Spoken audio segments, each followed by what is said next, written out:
the center of a whirlwind. You are the wind in my hair. Hello and welcome to Chuck's Culture Channel. Today I'm talking with Irish singer-songwriter Gráinne Hunt.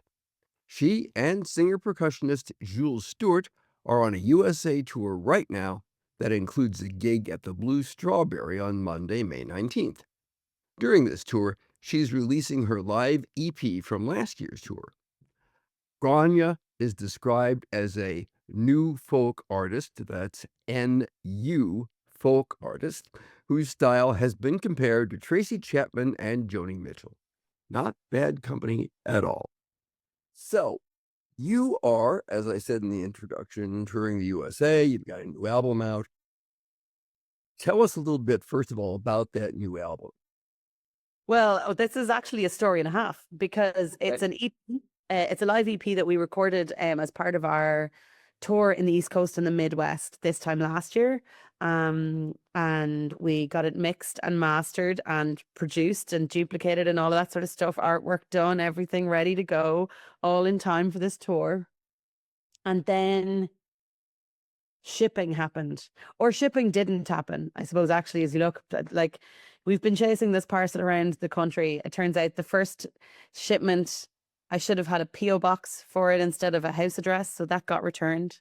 And then the second time, I am going to say UPS dropped the ball, and then they dropped the ball again, and they've dropped the ball again. So we're chasing the CDs around the country. They haven't made them to us yet. We got here, today is Wednesday. We arrived into the US last, like, Monday week ago, and we still don't have them in our possession. And it sounds like we probably won't have them until we get to Chicago next week. Okay. Yeah. So when we do have them, we'll be delighted to be able to give them to people. That's what's going to happen. Okay. Well, once people can get the new CD, Yeah. what will it be about primarily? So I suppose we recorded a couple of live sets, and then we did an in-studio 5-song recording with a friend of mine in his studio in Chicago. So we looked at those.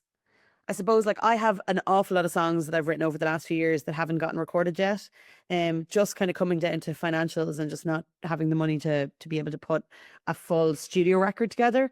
So when we were looking at the songs that we had recorded on the road, we were trying to pick ones that people were requesting, that people would say afterwards, oh, I really like that one about somewhere called Home. Where can I get that? And I'd be like, oh, it's not recorded yet. So now we do have it in a live version, and I'm doing this tour with Jules Stewart on drums and vocals. So she's my girlfriend and drummer and backing singer. And as well as on the tour last year, people wanted recordings of us playing together, which I didn't have either. So now with this, we'll be able to give that to people, which is great. Okay. Yeah, I don't think people realize how expensive studio time is. Yeah. The business. I think that's one of the reasons you see so many live albums. Mm-hmm. Yeah. And I mean, like, even getting the live record put together, like, we paid for one of the sessions to be recorded live, or one of the live gigs to be recorded. And then you get all the stems, and you still have to do things with them. They're not ready at that point, yourself. So we did the same in another venue. They actually just recorded, and they were like, oh, we have all this. If you want it, you can have it, which was amazing. And then my friend recorded us again, which, like, wasn't a big output of money. But then you have to find someone who's going to mix it, and they take all of everything that you have, and they have to go through it and figure out what's there and how they're going to, because they don't know what you've recorded, so they're trying to listen to it and figure out what's wrong with it and what's right with it. And then you have to get it mastered, and then you need to get artwork done, and then you need to get CDs duplicated, and then you pay UPS loads of money to ship it around the country, and it gets lost. Welcome to the glamorous world of show business. I am telling you. Yeah. Okay. Well, speaking of the glamorous world of show business, I noticed that the Blue Strawberry here in St. Louis, which is where you're going to be, describes you in their PR as a new folk artist. That's NU-folk.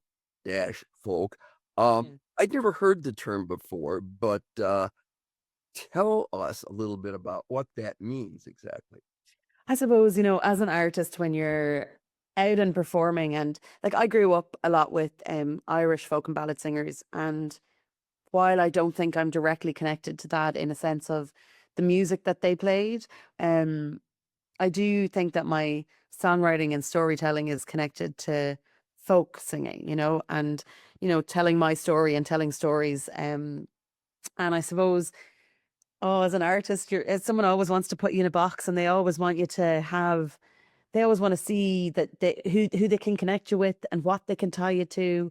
And writing Gráinne Hunt just sounds like herself, never cuts it. You know what I mean? You have to tell them something that they can latch on to. And I saw this phrase "new folk" and I thought, I think that's me, right? So maybe I'm wrong, and maybe people who come to the show in the Blue Strawberry will change my mind. But I do think I'm that's the kind of newer wave, younger generation of folk music that's coming out of Ireland now. And yeah, I think that's where I am.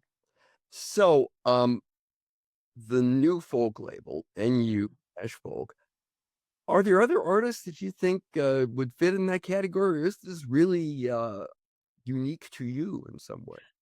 I do think like there's a kind of a generation of music, and certainly in Ireland, and my peers and some of the musicians that I'm doing an in the round tour at the minute in Ireland. We've been doing it since the beginning of the year with two other Irish artists, Emma Langford and Megan O'Neill.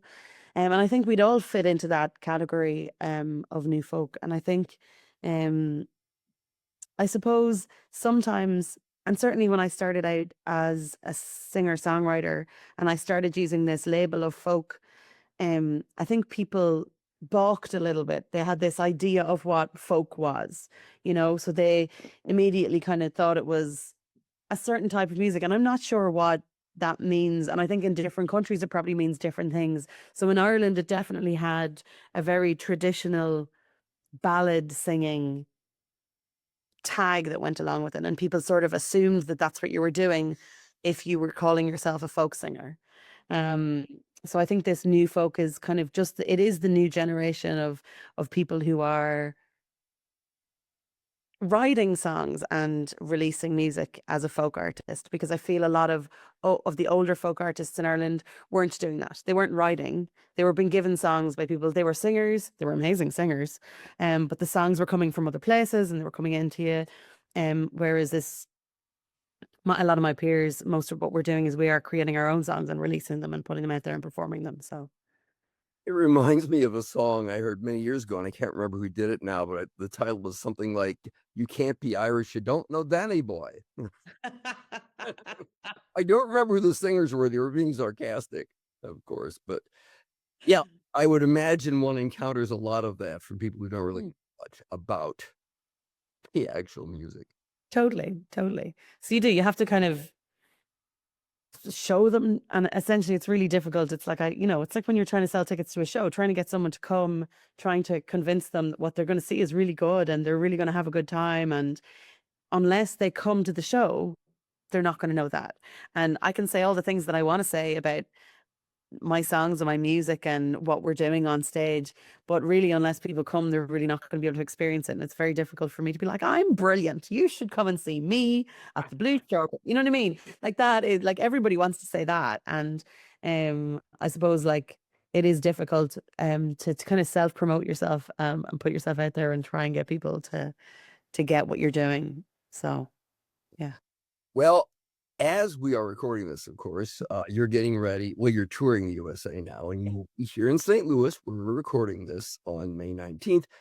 So if people want to know what you're up to, is there a website they should go to? Yes, absolutely. If you go onto my website, it's grainehunt.com. That's GRAINNEHUNT.com.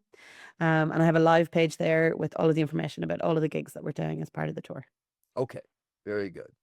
Gráinne Hunt, thanks so much. I'm glad we were finally able to link up, and I hope you have a great time here in St. Louis at the Blue Strawberry and anywhere else you're going to be playing. Brilliant. Thanks, Chuck. Okay, bye-bye. Bye. And I will see the blue skies. We'll always need some clouds. While we both are magnets, some days we find we're turned the wrong way.